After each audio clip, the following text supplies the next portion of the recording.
లోపల నుంచి ఏడుస్తున్నాడు. వెళ్ళి మా అమ్మ ఎత్తుకొని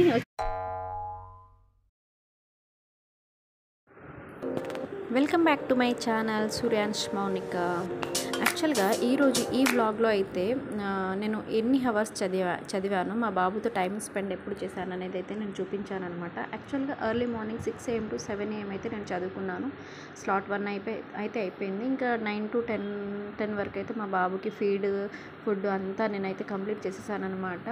ఇంకా దాని తర్వాత 11:30 to 12:30 అయితే కూర్చున్నాను. ఈ స్లాట్ అనేది 1.5 hour అయితే తీసుకున్నాడు. ఎందుకంటే వాడు పడుకున్నాడు కాబట్టి, వాడు లేచి ఉండగా నేనైతే చదువుకోలేను కదా. సో ఈ స్లాట్ అయితే ఈ టైం అయితే తీసుకుంది 1.5 hour. ఇంకా దాని తర్వాత లేచిండు మా బాబు. లేచిన తర్వాత కొద్దిసేపు నాతో ఆడుకున్నాడు, చైర్ మీద కూర్చున్నాడు, బుక్స్తో ఆడుకోవడం, పెన్స్తో ఆడుకోవడం అనేది జరిగిందనమాట.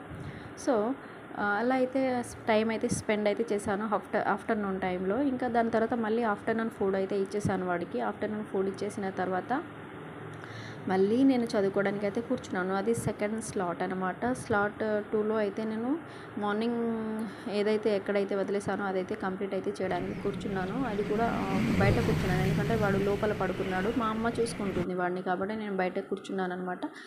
ఇంకా దాని తర్వాత వాడు మళ్ళీ లేచాక నేను వాడికి ఫుడ్ పెట్టడం, స్నానాలు చేయడం అంతా అయిపోయిన తర్వాత వాడికి పెట్టి నేను తినేసి కొద్దిసేపు టైం స్పెండ్ చేసాను. యాక్చువల్గా మా అమ్మ నా కోసం అయితే ఎగ్ ఫ్రై అయితే చేసిందనమాట. ఇంకా దాని తర్వాత మా బాబు చూడండి బుక్స్తోనే అయితే ఎక్కువ ఆడుకుంటూ ఉంటాడనమాట. మ్యాక్సిమం బుక్స్ ఆర్ పెన్స్ అయితే ఆడుకుంటూ ఉంటాడు. నేను మధ్యలో చదువుకుంటుంటే లేచిండనమాట. లేచి ఏడుస్తున్నాడు. వెళ్ళి మా అమ్మ వెళ్ళి ఎత్తుకొని వచ్చింది. చూడండి వచ్చి నా బుక్స్ అన్నీ తీస్తూ ఉంటాడు. బుక్స్, పెన్ను, ఇంకేం తీస్తావు? చదువుకొనియవా నన్ను? చెప్పు సోను, చదువుకొనియవా? చెప్పు డాడీ, చదువుకొనియవా? కరెక్ట్గా మార్నింగ్ బ్రేక్ఫాస్ట్ రాగి జావా తినిపించి పడుకోబెట్టాను. ఒక 1.5 hour పడుకున్నాడు. మళ్ళీ నేను చదువుకున్నాను. ఇంకా దాని తర్వాత ఇక ఆడుకున్నాడు. నా స్టడీ చైర్ ప్లాంక్ మీద కూర్చొని ఆడుకున్నాడు. ఇంకా మళ్ళీ చాలాసేపటికి పడుకున్నాడు. మళ్ళీ పడుకున్నాడని వచ్చి బయటకు వచ్చి చదువుకున్నా. మా అమ్మ చూస్తుందని వచ్చి ఇక్కడ చదువుకుంటుంటే మెల్లగా లేచి వచ్చిందనమాట. సో నేను మా అమ్మ ఇద్దరం అయితే అన్నం అయితే తినడం అయితే కంప్లీట్ అయితే చేసాము.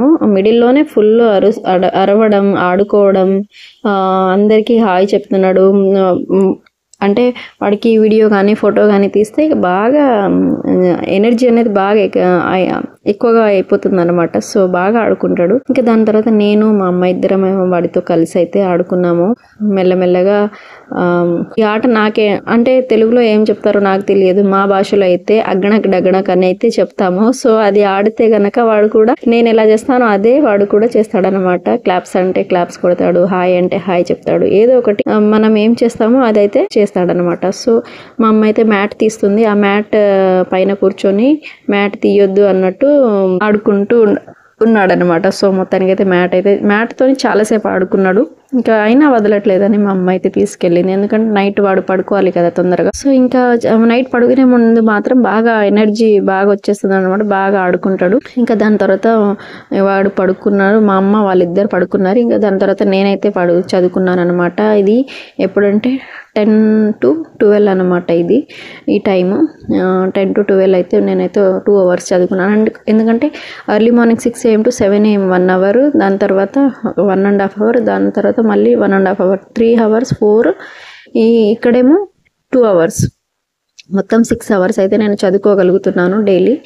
సో చూద్దాం రిజల్ట్స్ ఎలా వస్తుందో ఏంటో అనేది. ఎందుకంటే ఇప్పుడు నేను చదువుకోవడం అనేది చాలా చాలా ఇంపార్టెంట్. ఎందుకంటే మళ్ళీ టైం లేదు కదా, తర్వాత టైం లేదు. మళ్ళీ ఇది చాలా చాలా ప్రీషియస్ టైం అనమాట నాకు. ఎందుకంటే ఇప్పుడు నా ఎగ్జామ్స్ అనేది ఖచ్చితంగా రావాలని. ఎప్పుడైనా డైలీ రివిజన్ చేసుకోవడం అనేది చాలా చాలా important when we are preparing for exams. So మనం ఎన్నిసార్లు రివిజన్ చేస్తే అది మనకే మంచిది. అది ఎగ్జామ్స్కి ప్రిపేర్ అయ్యే ముందు వెళ్ళే ముందు అయితే పనికొస్తుంది. So thanks for watching. Do like, share and subscribe to my channel. నా వీడియోస్ కనుక నచ్చితే తప్పక లైక్, షేర్ అండ్ సబ్స్క్రైబ్ అయితే చేయండి.